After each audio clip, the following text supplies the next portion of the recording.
7 story building पर हैदरी की बड़ी कार्रवाई। हैदराबाद के गच्चीबोली से इस वक्त की बड़ी और अहम खबर सामने आ रही है। अंजया नगर में सैटरडे को जो 7 स्टोरी अंडर कंस्ट्रक्शन बिल्डिंग अचानक गिर गई थी, उस हादसे के बाद अब अथॉरिटीज ने बड़ी कार्रवाई शुरू कर दी है।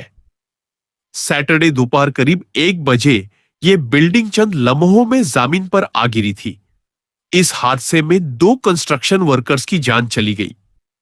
मरने वाले दोनों वर्कर्स मध्य प्रदेश के रहने वाले बताए गए हैं। बिल्डिंग के मलबा का एक हिस्सा पास के अपार्टमेंट पर भी जा गिरा, जिसकी वजह से एडजॉइनिंग बिल्डिंग्स को भी नुकसान पहुंचा और रेजिडेंट्स की जान को खतरा पैदा हो गया। अब संडे को हैदरा और साइबराबाद म्युनिसिपल कॉरपोरेशन की टीम्स पुलिस प्रोटेक्शन के साथ मौके पर पहुंची। डेंजरस स्ट्रक्चर को डिमोलिश करने का काम शुरू किया गया। रिपोर्ट्स के मुताबिक यह बिल्डिंग बिना जरूरी परमिशन के बनाई जा रही थी। सबसे हैरान करने वाली बात यह है कि सिर्फ तकरीबन 50 स्क्वायर यार्ड्स के प्लॉट पर 7 फ्लोर्स और एक पेंट हाउस बनाया जा रहा था। बिल्डिंग नाला के बिल्कुल करीब थी और कंस्ट्रक्शन में कई रूल्स की खिलाफवर्जी का भी इल्जाम है। सीएमसी और ऑफिशियल्स के मुताबिक बिल्डिंग के कंस्ट्रक्शन को रोकने का ऑर्डर पहले ही दिया गया था, लेकिन आरोप है कि काम दोबारा शुरू कर दिया गया और आखिरकार सैटरडे को यह बिल्डिंग गिर गई। हादसे के बाद पास के बिल्डिंग्स के रेजिडेंट्स में भी खौफ फैल गया। जयदर्शिनी रेजिडेंसी के अफेक्टेड फ्लैट्स में रहने वाले कुछ फैमिलीज को भी सेफ्टी के लिए बाहर निकलने को कहा गया। एक एडजॉइनिंग हॉस्टल के तकरीबन 250 रेजिडेंट्स को भी बिल्डिंग खाली करने की हिदायत दी गई।